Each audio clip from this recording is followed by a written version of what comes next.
வணக்கம் மக்களே. ஆட்டு மூளையை வச்சு கிரேவி எப்படி செய்யறதுன்னு பார்க்கலாம். தேவையான பொருள் பார்க்கலாம். ஆட்டு மூளை, வெங்காயம், தக்காளி, இஞ்சி பூண்டு பேஸ்ட்டு, மஞ்சத்தூள், காஞ்சி மிளகாத்தூள், சால்ட்டு, மிளகுத்தூள், தனியாத்தூள். ஸ்டவ்வில் ஒரு பாத்திரம் வச்சு தண்ணி கொதிக்க வச்சுருங்க. அதில் இந்த மூளையை போட்டுடலாம். ஒரு 5 நிமிஷம் கொதிக்கட்டும்.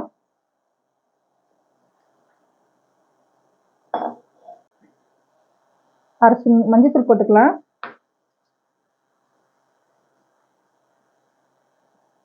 உப்பு போட்டுக்கலாம். நல்லா கொதிச்சிடுச்சு, எடுத்துடலாம். இதை கட் பண்ணிக்கலாம். வானல் சூடாயிடுச்சு, எண்ணெய் ஊற்றிக்கலாம். எண்ணெய் சூடாயிடுச்சு, வெங்காயம் போட்டுடலாம். நல்லா வதக்கிக்கலாம். இஞ்சி பூண்டு பேஸ்ட் போட்டுக்கலாம்.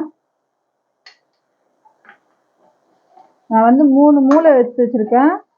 2 வெங்காயம், ஒரு தக்காளி, ஒரு 1/4 ஸ்பூன் இஞ்சி பூண்டு பேஸ்ட்டு.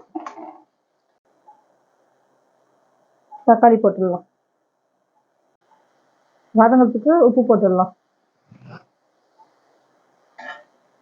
நல்லா வதக்கிக்கலாம். 1/4 ஸ்பூன் காஞ்சி மிளகாத்தூள், ஒரு சிட்டிகை மஞ்சத்தூள், 1/4 ஸ்பூன் தனியாத்தூள்,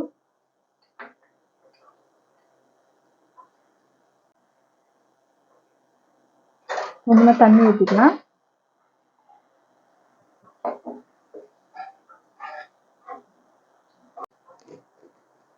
இந்த மசாலா கொஞ்சம் அப்படியே கொதிக்கட்டும். இப்போயே நம்ம மூளை போட்டுட்டோம்னா அப்படியே கரைஞ்சிரும். இது கொதி வந்த பின்னாடி நம்ம மூளை போடலாம். நல்லா மசாலா கொதிச்சிடுச்சு. இப்போ நம்ம இதை மூளையை அதை போட்டுடலாம்.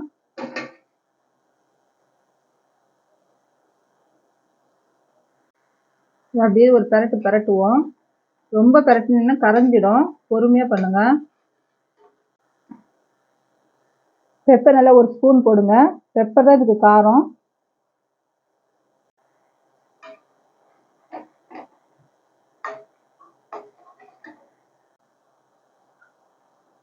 உப்பு லைட்டாக போட்டுக்கலாம். நான் ஏற்கனவே போட்டிருக்கேன். சுவையான மூளை கிரேவி ரெடி. இந்த வீடியோ உங்களுக்கு பிடிச்சிருந்தா லைக் பண்ணுங்க, சப்போர்ட் பண்ணுங்க.